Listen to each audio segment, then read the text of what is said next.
Welcome to my channel, Redeeming Thunder. This is chapter 53, part 2 of the Ordained Spouse series, given to me on 8/12/2025. This has to do with divine guidance. This has to do with your future ordained spouse and what he sees, his interpretation of your potential with him. And this has a lot to do with the number 444. I'm going to be explaining what that means. So, you and your ordained spouse, if not already, soon, are going to be interacting together. Whatever that interaction is, has a lot to do with your future together. And he is noticing that you have a lot of potential to grow in that industry. He sees something similar in both of you. And that both of you can become something great, something phenomenal together.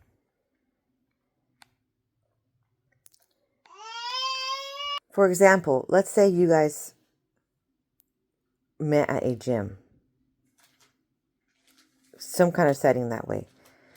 And, you're just trying to get your exercise in, trying to lose some lbs, and you're just trying to get toned, something basic, let's just say. But he sees something else. He sees something greater in you. He could see that maybe you could be a bodybuilder. And that's something that's like out of this world, something that you would never think for yourself.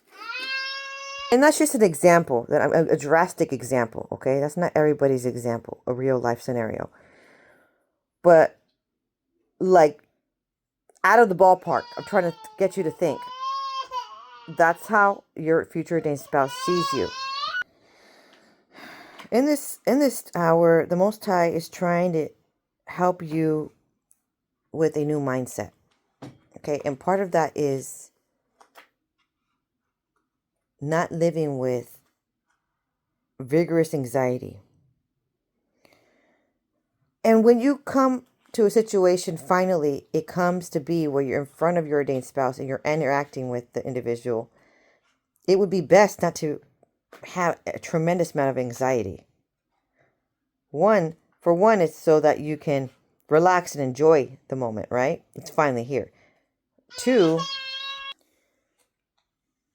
you should speak with confidence. Some of you are coming out of toxic relationships where those that were around you always treated you like you were too much. Like the basic things that you needed was respect, being valued, accountability. And you were surrounded by people that knew how to stonewall, knew how to only would gaslight, would do some crazy making, and or would play the victim and then come with you with their problems and then never solve them. And you were like their dumping ground. Okay? Or you were surrounded by people where life was finally going better for you, but they couldn't clap for you. So then it was difficult to have conversations because you're trying to share the wondrous, magnificent miracles that are happening in your life and just wonderful things. You're finally feeling positive. You've always been a positive person overall. And then they can't clap for you, not once. Like you say something like phenomenal, like quite miraculous. Let's say $500 was just deposited in my account and I don't know how that got in there. But let's say you're running out of funds and I don't know where funds just got deposited in your account. That's something to jump for joy for, right? That's something random. Like that doesn't really happen to people. But you share these miraculous stories and they're just like blink, blink. And they just like, uh-huh. And they don't want to say anything positive. They'll just talk about another topic like if you never said a thing. Or like try to downplay it. Like they don't know how to be happy for others when when things are going good for others, right? They only want to be celebrated when something wonderful is happening to them, but something wonderful has not happened to them in a very long time, right? So they don't know how to have great communication skills. They don't know how to stop leading with the spirit of jealousy and envy. All right? And then some of you have um had to keep it all in, even the wonderful things that happen to you, because you have no one to share it to. So then when it finally comes around, when maybe you're interacting with your individual, right? You may feel like you're too much. You may you may need things. You may need, you know, to feel heard, or you don't want to explain yourself anymore. You just want them to accept you for who you are, regardless of your background, because you've been slandered so much. You just don't want to have to stand up for yourself all the time. And you know what? You don't have to. The person that's for you is not going to believe all these little lies are all around, all this little slander. They're just going to accept you. It's not going to be hard. Okay? And the Most High is saying right now is that you're not too much. You never needed too much. You've had high standards, and then you've kept them high. And you are coming out of the Vashti personality, possibly, and turning into a Esther. So the Vashti personality comes from a feminist, wanting to be the leader, wanting to be defiant, wanting the husband to serve only her and not the other way around, or not needing a man, not needing his presence, not needing him, because you can do it all on your own. Almost acting like a tomboy, but taking it too far. Okay, some people behave that way. And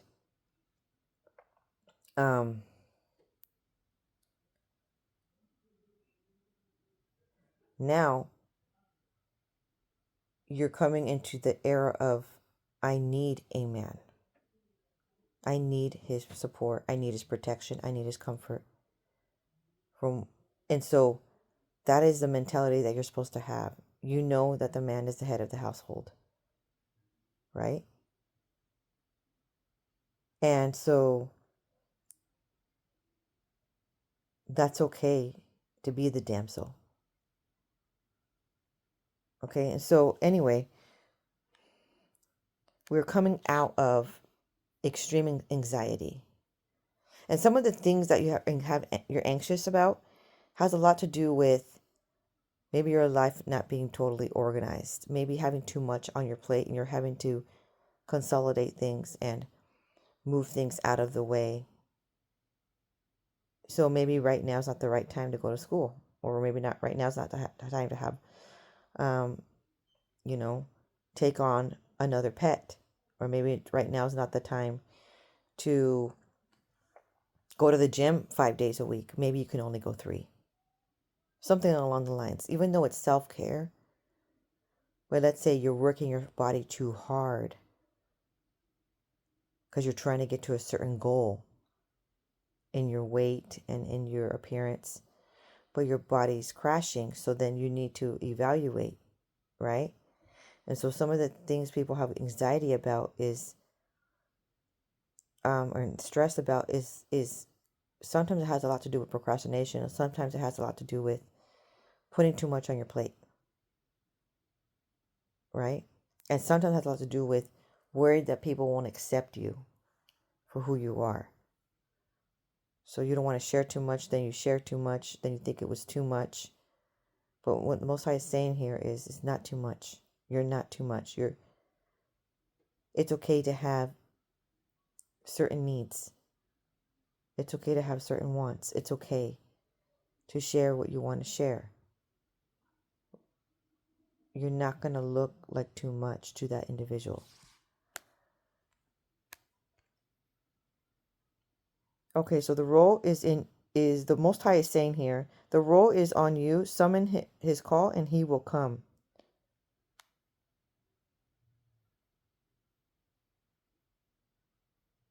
And then he says, you are fit for this job. There's a position coming for you.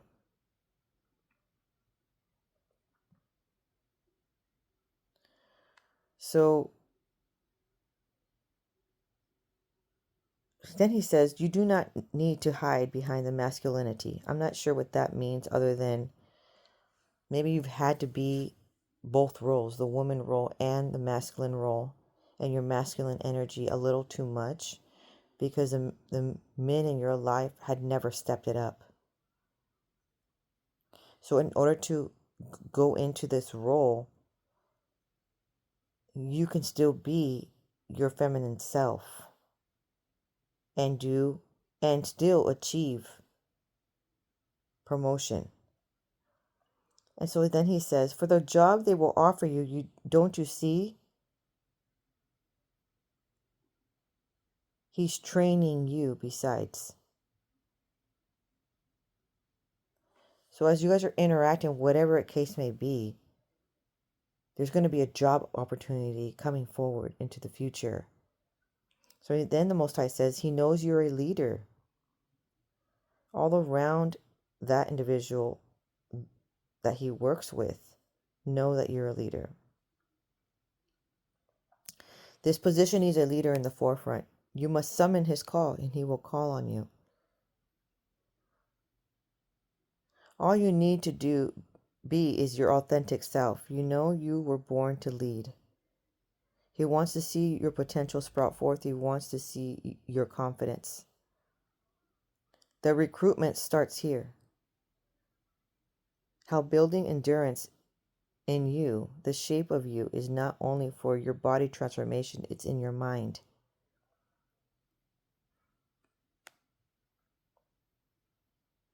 It's knowing what you can do before you do it.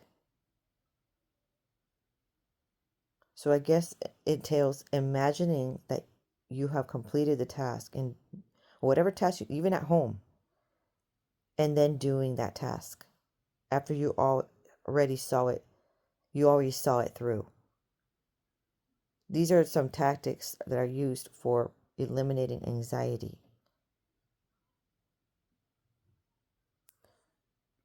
And then he says, you can count on me to do hard work. You can count on me.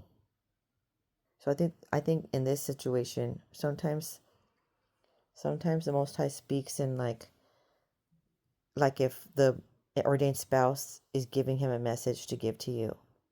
And then he says, lean on me, count on me. I can get you to where you need to go. And he says, yes, he's still the one. Wait and see. And he says, that's what I really wanted to talk to you about.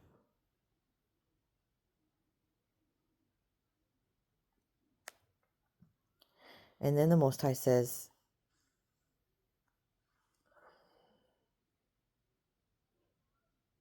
there are incentives. An incentive is something that motivates or encourages someone to do something, often by offering a reward or benefit. He wants to spend time with you, so he includes the entire group to make time to spend time with you.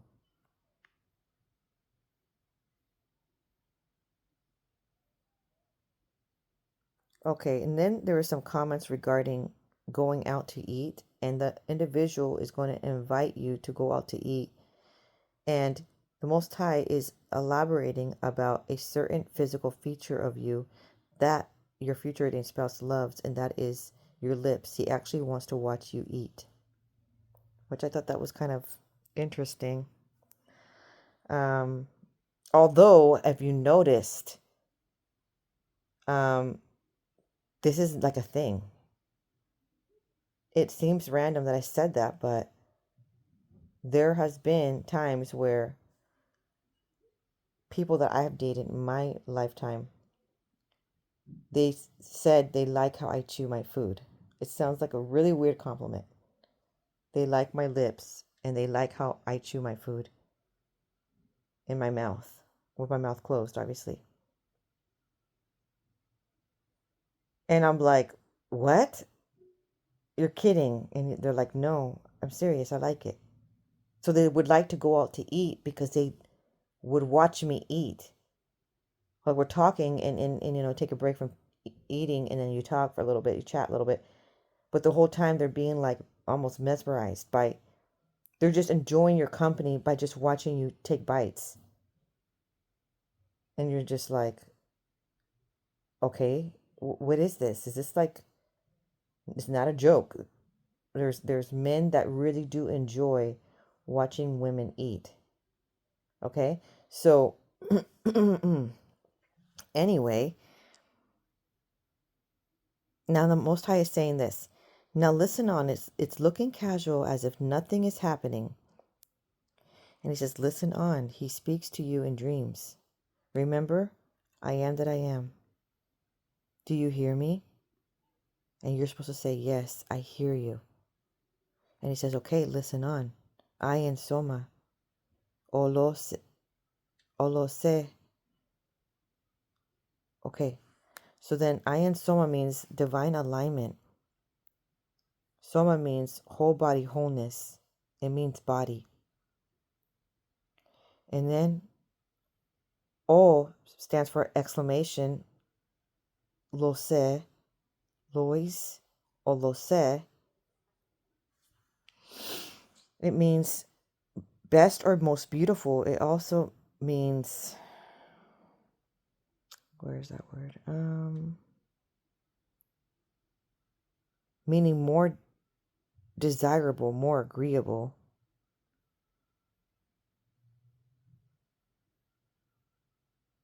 And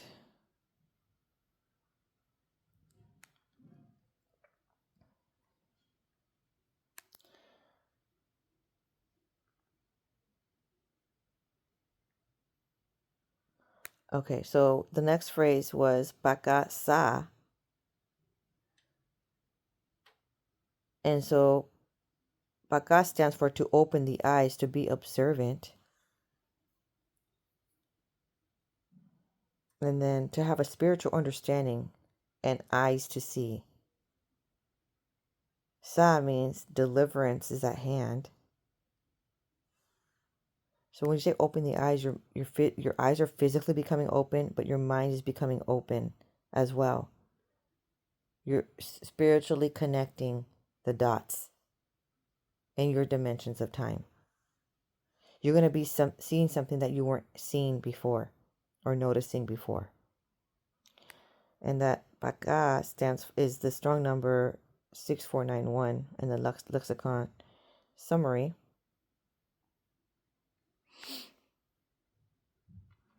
Second Kings 6:17 attached to that word baka. And Elisha prayed and said, Yahuah, I pray thee, open his eyes that he may see. And Yahuah opened the eyes of the young man, and he saw, and behold, the mountain was full of horses and chariots of fire round about Elisha. So again, you're going to be able to see something in the spirit that in real life now on earth that was there all along, but you weren't seeing it until now. Okay? So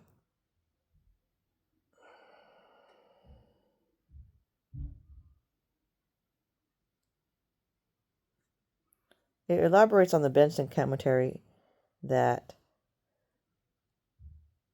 the eyes of his body were open, and with them he saw the danger. Yahuah said, the prophet, open the eyes of his faith and the eyes of his mind, that with them he may see the protection we are under.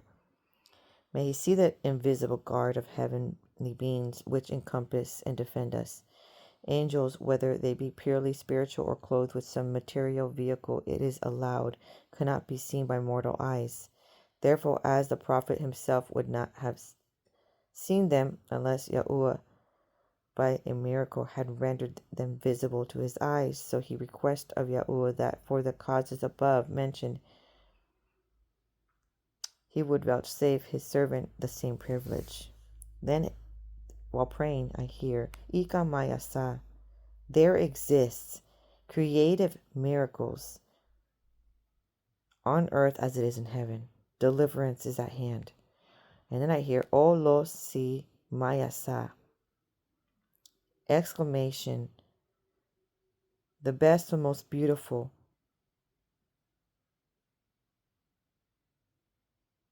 And creative in heaven, creative miracles, fountain springs of living water, deliverance.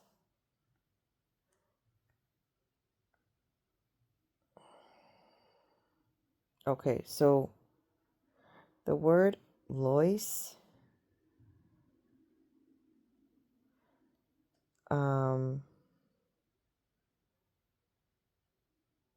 more desirable, more agreeable.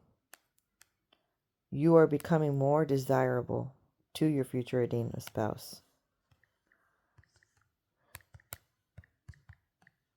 Okay, so that is something that you cannot do yourself with all the Esther luxurious era that you're in.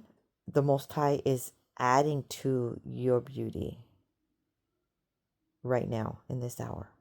He is making you look all the more desirable to your future ordained spouse. And that's a gift from heaven. And that is something that is automatically happening so that your ordained spouse can notice you, right? And choose you. Because it's not like he's just going to get a beautiful wife. He's going to be in covenant union with the divine alignment of his life. You are part of his assignment. There is something that you guys do together. There's a ministry that you guys do together. There's offspring that you have together. It's not just a package deal because he is receiving a beautiful, physically beautiful wife. But the Most High is in tune with your spirit is beautiful, and your beautiful appearance is very attractive. And so then that's typically how people end up wanting to get to know each other, because they like what they see, right? And so the Most High is well in tuned with that, and he knows that in order to get you guys to connect, you both have to find each other attractive. And there's something deeper within. Like, you're going to be most attractive to him, and he's only going to have eyes for you. So that is a blessing in itself. Okay, so then I hear something that we all have to partake in this hour. Okay, this is one of the first times he's been stating to do this, so I think we should. I think it's part of this whole key to obtaining this favor of desirability, okay, and being ready for your promise. He says, "A pulse si makakana," which means, alas. Pulse stands for a certain type of diet. It's typically done a 10-day diet of water and vegetables and lentils, all types of beans. Okay, this is a test of obedience in this hour. And it says to perceive, to see. And Maka means ministry, pulling up stakes, expanding tent. So you are fasting in this hour, and he's telling you to eat a certain type of food. You're not just fasting with water. You're eating a humbling diet, a Mediterranean diet here of vegetables and beans, all types of beans. And this act of obedience is going to benefit your ministry, and he's going to expand your outreach. Okay, so then it says kana, which means to bend the knee, to be humbled, or to be subdued.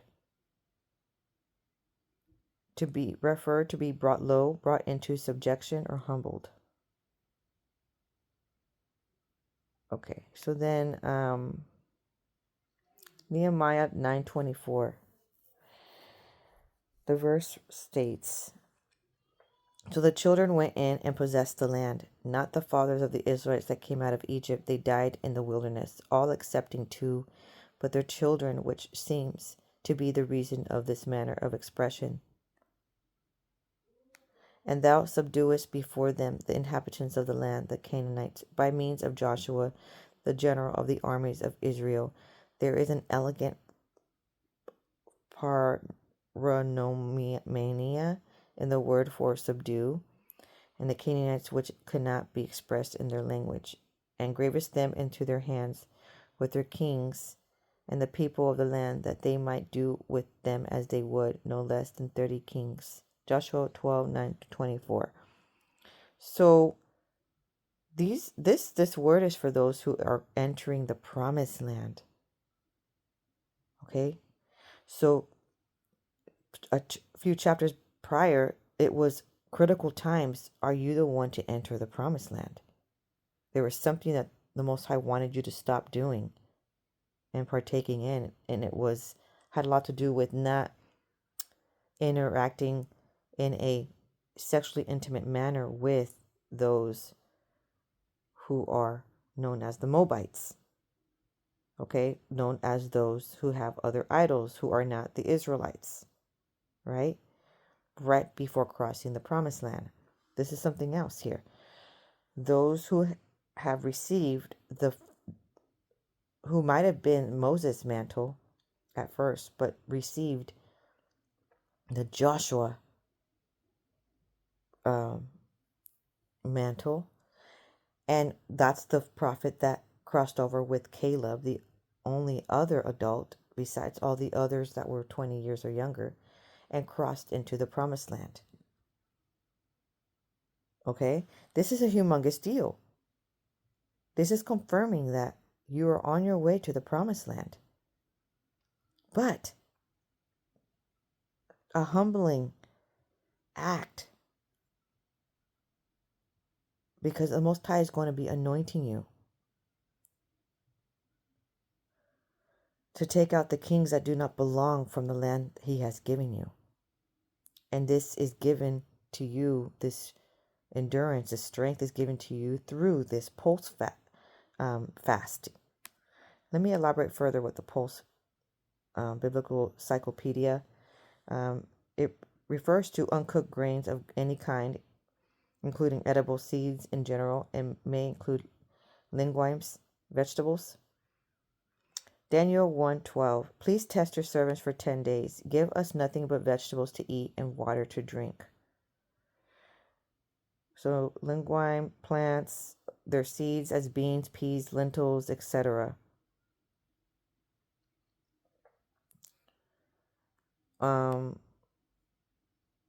Now you can make yourself some soups. I have some great recipes if you guys are interested in making a pea soup, a lentil soup. Then you make some pita bread, from scratch. Anyway, I can give you a recipe. So just reach out to me and I will send it through. You can send me an email. It's in the description.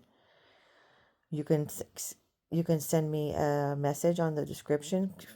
Put in some emoji, bean emojis some vegetable emojis if you guys are all in to do this fast with me.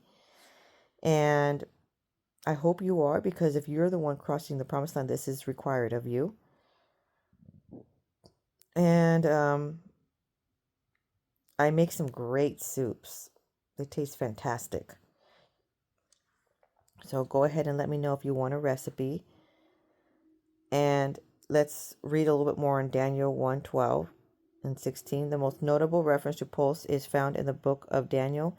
Daniel, along with Hananiah, Mishael, and Azariah, was taken into the Babylonian king's service to maintain their dietary laws and avoid defilement from the king's rich foods and wine. Daniel requested a diet of pulse and water. Please test your servants for 10 days. Let us be given only vegetables to eat and water to drink. Of course, you can eat it raw, but you can cook it into a soup and you will like it. And after the trial period, they appeared healthier, and those who consumed the royal provisions, leading the steward to continue providing them with pulse. So the steward continued to withhold their choice food and the wine they were to drink, and he gave them the vegetables instead. So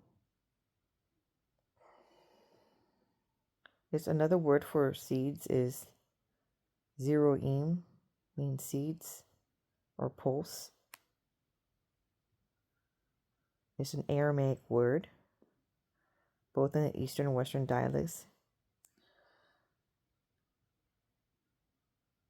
Okay, so Daniel made this request because he had been directed by the divine spirit.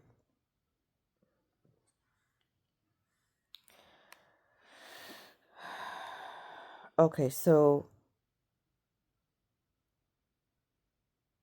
an act of faith and obedience to Yahuah's commandments. It underscores the importance of dietary discipline and reliance on Yahuah's provision, even when faced with temptation of indulgence and foreign luxuries. It symbolizes simplicity, humility, and faithfulness.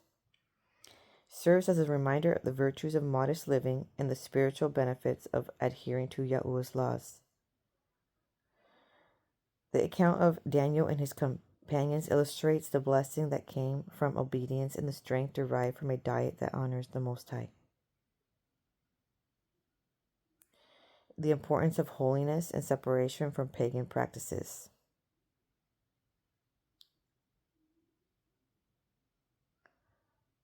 Okay, so there could be something going on with Daniel living in that palace, and maybe the food, the way they were cooking it or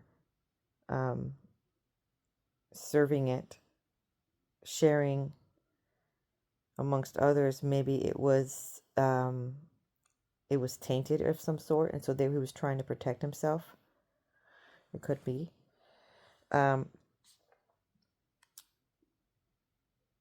Daniel, a young Hebrew man of noble lineage, taken into Babylonian captivity, he is known for his unwavering faith and wisdom. Babylon, the empire that conquered Judah and took many Israelites, including Daniel, into exile. It was a center of power and culture. During the time Daniel was in the palace, he was under King Nebuchadnezzar ruling, and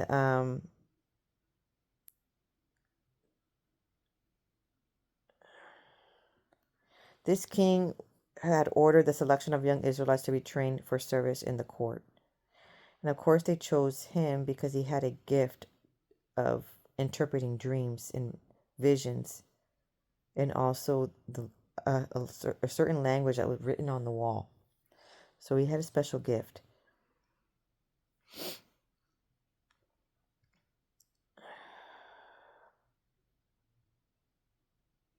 Okay, Daniel's request for a simple diet demonstrates faithfulness in seemingly minor decisions, which can lead to greater spiritual victories. Daniel's willingness to propose a test shows the courage to stand apart from cultural norms when they conflict with Yahuah's commands. Okay. So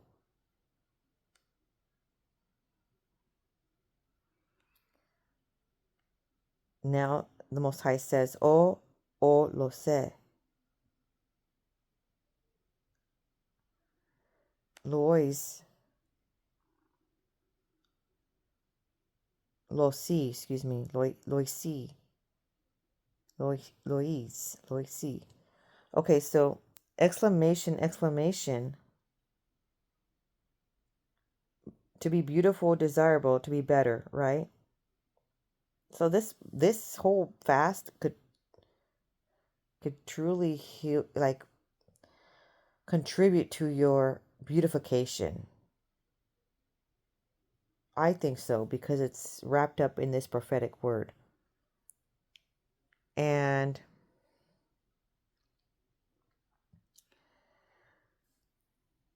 now the word Lois stands for,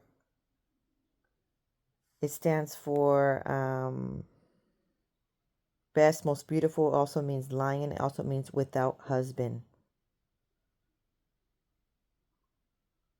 It also means better and more desirable. And it also means no man. Then he says it again, exclamation, O lo si, O lo si. A exclamation, a beautiful lion without a husband. There has been a pattern here of the Most High referencing the women who are waiting for their ordained spouse as lionesses. But now in this word he's saying, you who are without a husband. And I find that quite interesting. There could be that something is going to happen where you are going to be single if you are with a counterfeit. Okay? And those who are also without a husband currently. This word is for you. Ayin Ya Sama, divine alignment, hand of Yahuah, listen and obey to understand with action. And then he says Osi, which means Yahusha, it means Yahuah supports, Yahuah heals, Yahuah is salvation. And he says that is it. And then suddenly he at the last second, right as I'm closing this out, I hear in the sub days 444. The number 444 biblical meaning stands for faith and completion. It's a sign of divine encouragement. Not only is Yahuah always with you, but he is cheering you on and supporting you through life's many trials. It represents creation, the earthly realm, and the foundation aspects of Yahuah's work. It includes the four corners of the earth, the four winds, and the four elements.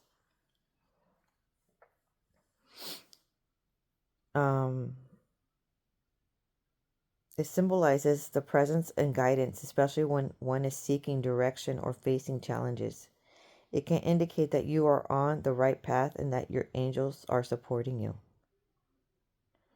It is linked to the idea of spiritual prosperity, which includes not just financial wealth, but also healthy relationships and strong sense of purpose.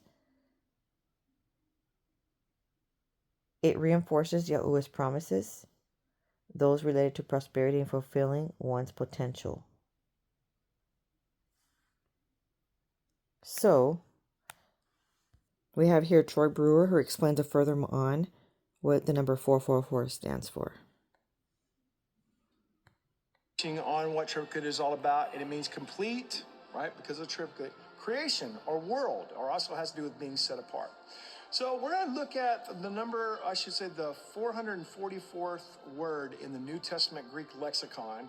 And the Greek lexicon has been designed to help the user understand the original text of the Bible, right? By using Strong's version of the Bible, the user can gain a deeper knowledge of the passage being studied. And it's one of the great ways that we study. So 444 means man.